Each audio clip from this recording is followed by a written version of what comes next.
ir augusts, tuvojas briežu baurs un daudz kas jāsaskata. Runā, ka Kurzemē jau tā kā baurojot. Un mēs šodien veikalā GPS Pro Rīgā, Jaunvalku ielā 26, un kā vienmēr Jānis Lākuts zina visu visiem. Par to galvenais, vai termo pasaulē izmēram ir nozīme. Ir nozīme vai nav, Indula, kā tu domā? Protams, ka ir nozīme. Ir un nav, es teiktu tā reizēm, kad... Nu, kā lai saka, viss jau sākās no budžeta, vai ne? Kāds ir atvēlētais budžets, ko tev sieva vai sievas māte, ko tev ir atvēlējis, cik daudz? Viens iemesls par izmēru, budžeta izmēru. Jā. Tā kā viss, kas ir ļoti labs un liels un spēcīgs, nu, maksā arī, jā, nu tā ir, kvalitāte maksā, mūsdienās tas tā ir, un no tā neizbēgsi. Bet, ja mēs runājam par kaut ko lielu un jaudīgu, tad šodien mēs parunāsim par jaunumu no Pixras, HD sērijas, Sirius termālie monokulāri. Jāsaka, godīgi, tajā vienā man jau ir bijusi iespēja paskatīties. Ar lielo sensoru. Jā. 1280 x 1024. Es patestēju, tu patestēji. Jā, tā bilde bija tā, ieskatījos, un tad ātri paskatījos uz ierīces cenu, vai tiešām tā bija Pixfra. Tas bija... Tā ir, un par to liels prieks, ka tehnoloģijas iet uz priekšu. Un arī Pixrai, jā, ir tāds jaudīga HD sērija, kā teicu. Un tas skats tiešām, nu, protams, ka tu redzi ļoti kvalitatīvi, tu redzi arī ragus, tu redzi pat bukam ragus 100 metros redzi. Un es, kad viņu sāku testēt, nu, man bija tā, ka es vairs citā negribējās nekā skatīties, jo... Saprot, tas ir ļoti, ļoti bīstams pasākums, ņemot vērā to, ka man ir jātestē ļoti dažādas šīs ierīces no dažādām budžeta klasēm, pēc tam ir ļoti grūti objektīvi novērtēt, tas nu gan ir fakts. Bet tas pirmais iespējas konkrēti testēju šo te ierīci, 50 lēcu. Bija tā, nu tā bildē tikai krāsa trūka, principā. Reāli termoattēlu trūka tikai to dabīgo krāsu, ko mēs esam pieraduši redzēt, nu koka zāle zaļa, uzraksts tur mums aiz muguras melns, nu tas arī tur būtu melns. Attiecīgajā krāsu schēmā, bet jā, pietrūka tikai krāsu ar visām ēnām, ar visu ēnu pārējām. Un es šeit runāju reāli par termoattēlu, nevis mākslas foto ar kārtīgu kameru vai vismaz labu telefonu. Kamēr tu 50 skatījies, es patestēju Sirius HD 70D modeli. Tas ir tā kā tas, kas blakus. Tas D apzīmē duāls, un tas 70 apzīmē lēcas diametru. Jā. Tā tad 70 mm. Reku salīdzināsim. Nu, lielai daļai ir priekšstats, cik liela ir 50. lēca. Nu, 50 ir pret 70 ir. Efekts arī ir un ir lielāks, protams. Nu, masa gan pieaug, ar to jārēķinās, fiziku neapmānīs. Jo 70 diametrs ir 70, bet tu skaties, teiksim, korpusu, līdz šai vietai. Korpus jau ir tāds pats. Jā, tikai no priekšā, tas... Viss ir pareizi, bet tur priekšā ir būtiski lielāka lēca, līdz ar to smagāka. Plus arī viņam tas duālais moments, šeit ir arī tā pārēja, ar kuru tu pārslēdz pašu lēcu. Un tur ir starp 70 un... iekšā mums ir 35. Tas nozīmē, kad... Nu, tiek mainīts fokus attālums. Kur tas ir forši, kad tu sēdi lielajā tornī, tā kā man ir, teiksim, medībās ir 7 metri pat augstākie torņi, nu, un ja tev ir panorāma, teiksim, kā 2 kilometri, nu, perfekti. Tikko tu kāp lejā, pārējais tuvām distancēm, vai, nezinu, gribi uz pieiešanu iet, vai vienkārši pastaigāt, vai no mašīnas vienkārši paskatīties. Vienādi sakot, ja tev ir tuvu distance, tad, protams, ērtāk ir pārgriezt uz 35. Fokusa attālums arī samazinās mazliet, redzes lauks paplašinās.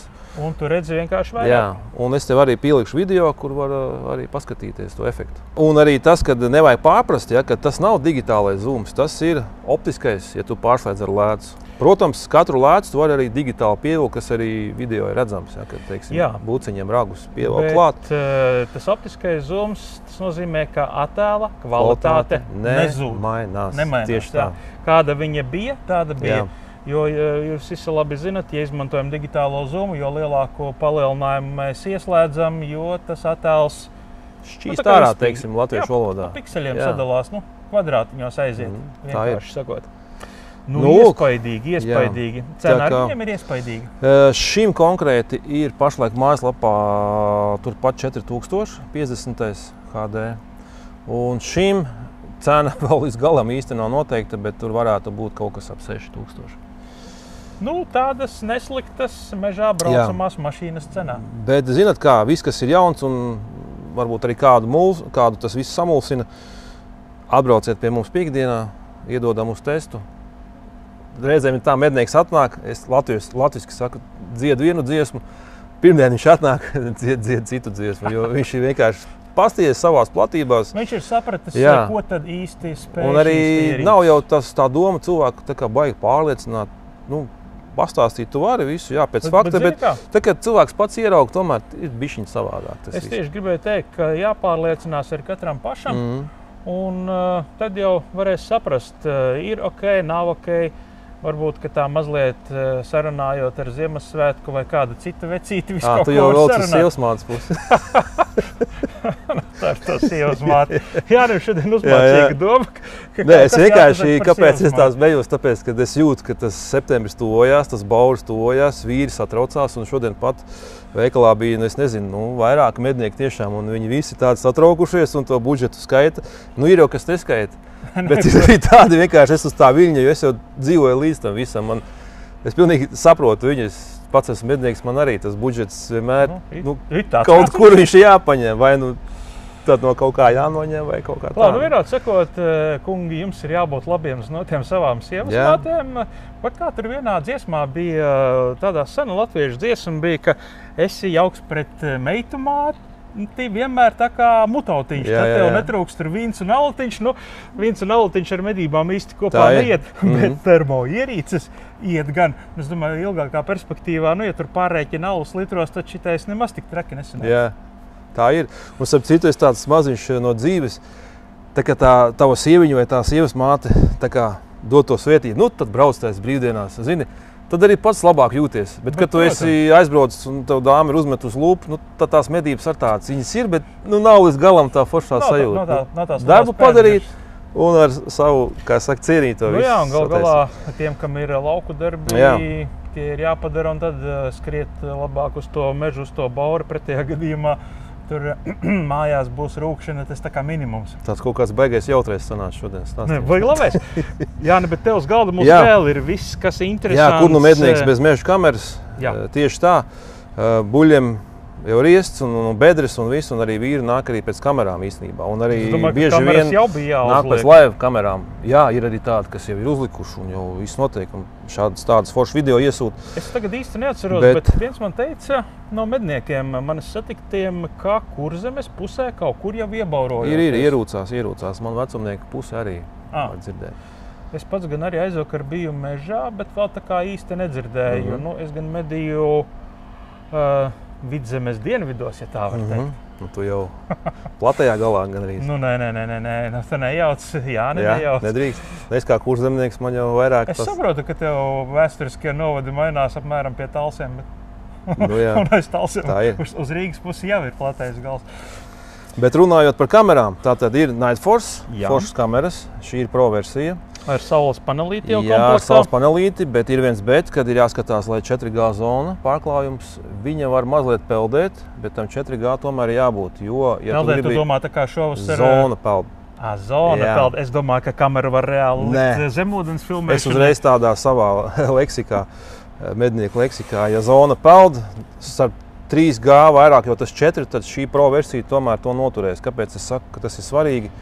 Jo, ja tu gribi skatīties laivā, kameru tiešsaistē. Bet tiešsaistē. Jā, tad ļoti svarīgi ir šis 4G pārklājums, kuram vairāk vai mazāk ir jābūt diezgan stabilam. Tas nozīmē, ka ir vienkārši kamera spēj dot pietiekamu apjomu datu, kas ir jāspēj pārraidīt, lai bildīte neraustītos, neaizķertos. Un starp citu arī jums ar visu telefonu, kurā jūs to noteikti skatīsieties, arī ir jābūt pietiekama labā zonā. Tādēļ reizēm mednieki nāk un saka, es gribu bulli skatīties riesta vietā tiešsaistē, bet ja tur ir 2G tīkls, nesanāks tev tas vienkārši. Kamera strādās, viņi tur ierakstīs visu, bet tu no Rīgas, no lielpilsētas translāciju nepalaidīs. Jā, tā ir. Tādēļ, ja ir 2G tīkls un kaut kāds tāds tīkls galīgi švaks, tad talkā nāk burelkameras, kas ir pārbaudīta vērtība. E24 modelis un jaudīgais S22A modelis, ar platāku leņķi. Tur ir dažas tādas sīkumi, kas ir, teiksim, kas nav, teiksim, E24 kamerai. Tātad šis te plašais redzeslauks 110 grādi, iebūvēts kronšteins, ja, jo tad, kad tu līņu liec pie koka, tev mazliet viņi jāsagāž uz leju. Teiksim, no tiem 3 metriem, tad šeit aizmugurē ir iestrādāts tāds speciāli tāda svira, ar kuru tu vari viņu tātad saliekt uz leju. Un, jā, mazliet izmēros arī. S22VA ir mazliet mazāk nekā E24. Pastāv arī modelīts N24, kas sūta tikai bildes. Jā, tātad E24 un šis te jaudīgais S22VA sūta gan bildes, gan video, ja tev vajag. Un Burelam, cik es esmu pētījis, ir arī pietiekami laba lietotne, kurā to visu var skatīties. Jā, lietotne ir laba, bet atkal ar vienu pašu bet aizējām līdz šitam momentam. Ja tavā mežā nav laba zona, tad 2G tīklus šo lietotni var arī neatvērt. Ja mednieks izvēlās kameras, tad noteikti jāskatās mazliet uz zonu, ko viņš no viņām grib. Bet kas ir tā labā ziņa, kad Burels don ļoti sliktas zonas, bildi jaunu aizsūtīs noteikti. Tādēļ visbiežāk pirktākās tomēr pie mums ir Burela kameras. Mēs arī uzstādām, ja vajag, teiksim, pašus iestatījumus. Uz mežu nebraucam, neuzstādām, bet iestatījumus mēs varam palīdzēt ielikt. Tikai jāsaprot, ko cilvēks grib, vai uz e-pasta saņemt.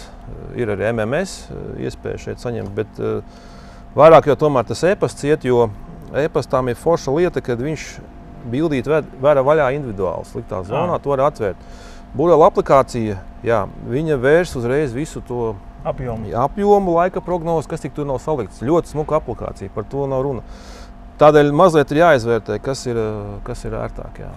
Kā ir ar atjauninājumiem tām kamerām? Atjauninājumi Burela kamerām ir jātaisa. Vismaz reizi gadā vajag pastīties Burela mājaslapā, vai nav ražotājs atsūtījis jaunāko sistēmas atjauninājumu. Nosacīti... Izstāstīja tā uz pirkstiem. Mazliet varbūt sarežģīti liekas Burela kameru atjaunināt. Tātad vienkārši ierakstiet Burela support Google. Jā. Un tur ir vesels saraksts ar atjauninājumu veidiem. Katrai kamerai ir savs kodiņš, katram modelim. Tur tie modeļi varētu būt kaut kādi 11. Jāskatās arī, kurā gadā kamera ražota un kamera attaisot vaļā ir sērijas numurs. Un arī iekšā pie info pogas var apstīties, kāds ir kods kamerai pretī. Tad lejuplādē SD kartē šo te failiņu, ieliek Burela kamerā un uzliek sistēmas atjaunināšanu. Un viss? Start. Un jā, viss aiziet. Tikai ir jāskatās, lai pretī ir pareizais kods. Un, ja gadījumā kaut kas nesanāk, tad var atbraukt pie mums. Jā, tā var atbraukt uz Rīgu, uz Jaunmolu ielu 26, dabūt savai Burela kamerai atjauninājumu. Protams, ieskatīties termomonokļos, tēmēkļos un citās optiskajās ierīcēs, ko piedāvā veikals GPS Pro. Un arī, ja tev kamera, kā saka medniekam, ja viņam nestrādā, varbūt jau ir garantijas beigusies, atved pie mums, pamēģināsim viņu palaist. Ja vajag arī sarunāsim remontu, tagad arī tāda iespēja ir. Nu, superīgi. Tā kā, tā. Jāni, mēs te runājam, bet man liekas, ka te kaut kur netālu buļļi sāk baurot. Daram tā, es šo ņemu testam un dodos uz mežu. Ņem testam, jā. Un mednieks aicinām ciemos uz Jaunmolu ielu 26. Mums ir nenormāli liela izvēle uz termoierīcēm. Arī Pixray ir jauni digitālie tēmēkļi ar tālmēriem. Tā kā jānāk ciemos, jāizvēlās, mums ir milzīgs klāsts, kā jau teicu. Un pēc tam ātri no budžeta klases līdz pat Sirius duālajiem. Tiekamies mežā un veikalā GPS Pro Rīgā Jaunmolu ielā 26.